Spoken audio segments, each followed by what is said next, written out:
NASA has confirmed that the myth of Ulysses was woven by real events. They confirmed that the myth of Ulysses actually existed. A new attempt to date the Homeric epics, the most accurate so far, compares the natural phenomena described in the epics with astronomical phenomena and checks the historical truth of the narrative. Now we know that Ulysses, with his men, tried to save his men from the Cyclops. This Cyclops was supposedly the son of the god of the sea, Poseidon. Poseidon got so angry at Ulysses for killing off his son Cyclops that he enraged the seas, kicking up sea storms so that Ulysses couldn't get back to his home of Ithaca. Now, the results of the identification of the dates for the events recorded in the epics and a new understanding of their historicity, which aspires to intervene in Homeric question.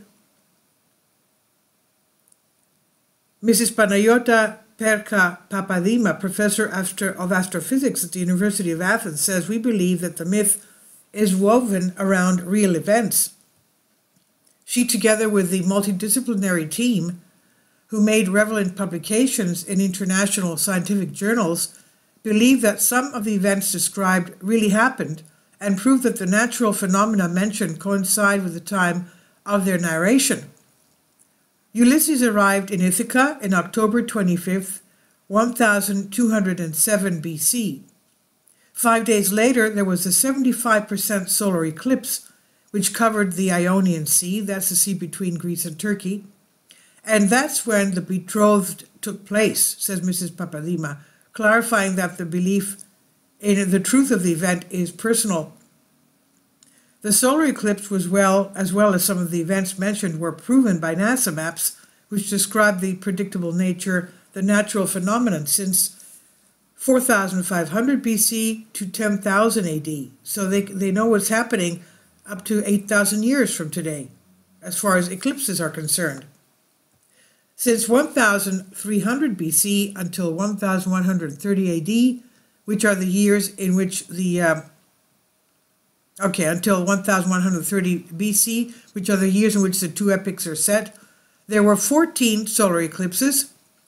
Only 5 were visible in the Ionian Sea, and 2 of them had a solar obscuration rate of 2%, so they were not noticed. Another one happened at sunset, so we were only concerned about the 2, explains Mrs. Papadima. A total eclipse of the sun took place in 1143 BC. That's very close to the decline of the Mycenaean centers, and that's in the Peloponnese of Greece, near Sparta. And that is why it is excluded by the scientists. So it was too far away from the Ionian. The second, however, took place on October 30th, 1207 BC, from 2:30 in the afternoon to 5:30 in the afternoon, and this one is considered to be recorded in the Odyssey of Ulysses. Now, the Rhapsody Why, just before the murder, Homer has Theoclymenus, the Theodiomatary, as Kazanzaki calls him in a translation, says to the suitors, as if, "What evil befalls you, unfortunate ones, and have your heads and faces and low knees also lived with night? And as a fire was lit, your cheeks were filled with tears, and the walls were sprinkled with blood, and the doorways were sprinkled, the gate was flooded with shadows, and the courtyard was flooded with shadows, which begin to descend in the black tricota, and the laughter from the heavens disappeared and spread heavy gloom all over." It's a description of the eclipse, which hid 3/4 of the solar disk, says Mrs. Papadima. The date of the eclipse, October 30th, 1207 BC, is in perfect agreement with the Homeric descriptions of weather conditions, autumnal rural life, and the midday time of killing the suitors, according to Mrs. Papadima. The interdisciplinary team researching the epics consisted of professors and assistant professors, various names here, also philologists, archaeologists, and writers and electrical engineers. There is a historical core to the myth.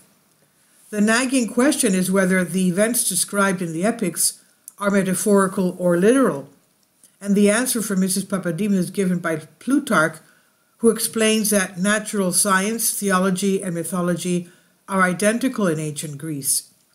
The phenomenon in the Odyssey is created by Athena, and in the Iliad it's by Apollo, the goddess Athena and the god Apollo. We believe there is a historical core to the myth, she says. For inspiration, he mentions the appearance of a rain of flying stars, described as follows. So they flew right-handed vulture, Kirki, Apollo, the swift angel. On his feet he was flying, and on his wings Telemachus was the messenger. Telemachus was, as we know, Ulysses' son. Now, the falcon described by Homer, which it is impossible to see in detail in the dark, and even from a distance, is placed in the position where the constellation Corycus, the crow, is located, and is located in the east, right facing it, and is a messenger of Apollo, according to Eratosthenes. At his feet, hence anti-diametrically from Corycus constellation, is a flock of Pleiades. Pleiades in ancient Greek meaning wild doves, which are in the constellation of Taurus. From there it says that feathers fell, hence stars, a poetic description of the sky and the course of the journey, she explains. And looking at NASA maps, scientists found that there was indeed a shooting star shower on October 28th, the day Telemachus returned from his trip to Pylos and Sparta. And the crow, however, is a messenger of Apollo and a good omen for Telemachus, who is looking for his father.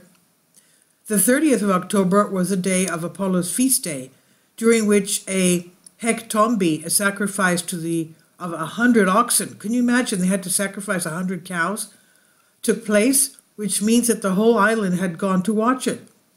The suitors were caught in the perfect trap and killed with the help of two gods, the goddess Athena and the god Apollo.